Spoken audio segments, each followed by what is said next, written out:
Hey guys, what's up? My name is DK Samai and we here at Mario's believe it's very important to educate the public on the national instrument, the steelpan. I mean, we all know that the steelpan is the national instrument of our country, but exactly how much do we really know? So for that reason, we have decided to release a new series called Know Your Pan, where we interview different persons from the steelpan fraternity to get a deeper insight on the national instrument. So, let's go!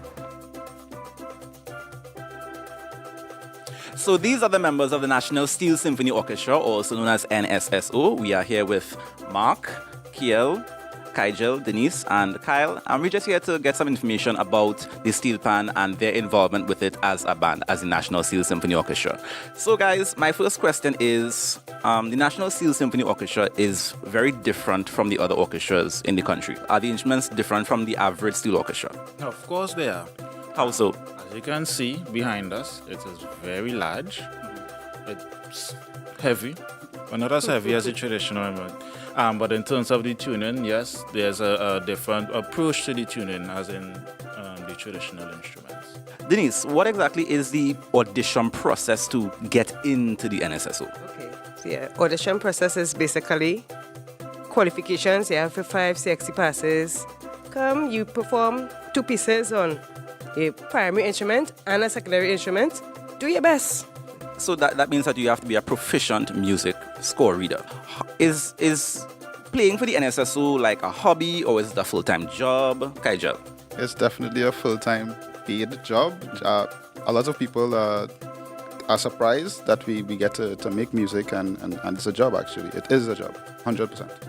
There are a lot of people out there who think that the steelpan doesn't really have a future. You all are clear examples that is not the case.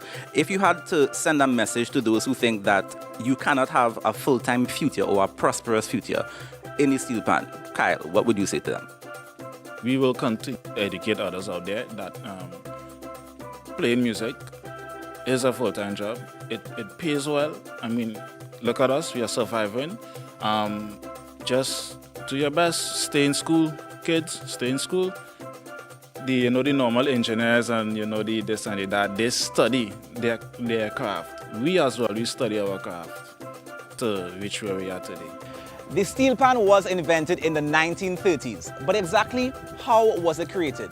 What were the processes that led to its invention? Well, in the days of the African slave trade, slaves used their African drums to communicate with other slaves on different plantations, as well as to entertain themselves. Now, this got the European slave masters very uncomfortable, and eventually, it was banned altogether. Now, this led to the creation of the Tambu Bamboo Band, which evolved into using different types of metal, like biscuit tins and dustbins. Now, when these tins were struck, it created dents, and the action of striking the dent to flatten out the surface created a sound. And it was with this revelation, and many years later, the steelpan was born.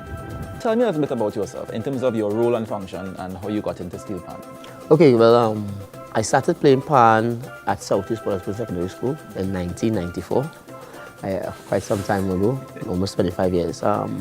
Just as the person say, once you get bitten by the pan bug, you never stop playing, right? From there, I played pan as a hobby for approximately 10 years, and then I got interested in having it as a profession. You are the artistic director of the National Steel Symphony Orchestra, but you have also been arranging for Panorama outside of this setting.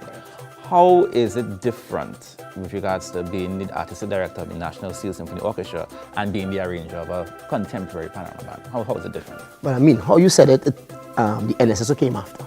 So I was bred in the pan yard. Okay, so that is where the foundation came. And because of that experience, I was now able to take that experience and bring it into this space.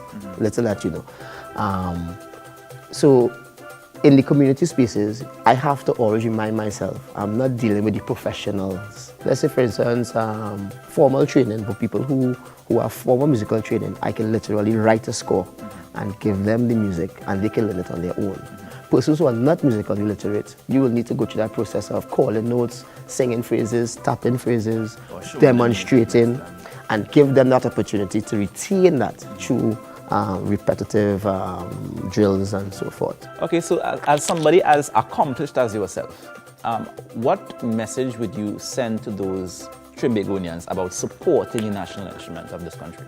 I think despite all the noises, I think we are on the right track. I am seeing a lot of great things happening at the surface level, and even if we dig deeper, I think we have to stay focused, dream big, have an end goal. If we see this thing as an entity within a country that the world wants, and we pull those resources together, I think we will then have a better opportunity to package it and sell it to the world. All right. So this has been Akua Leith, Artistic Director and Conductor for the National Steel Symphony Orchestra, otherwise known as NSSO. So thanks for watching. I hope you enjoyed, and we'll see you on the next episode of Know Your Pan, where we keep pan alive.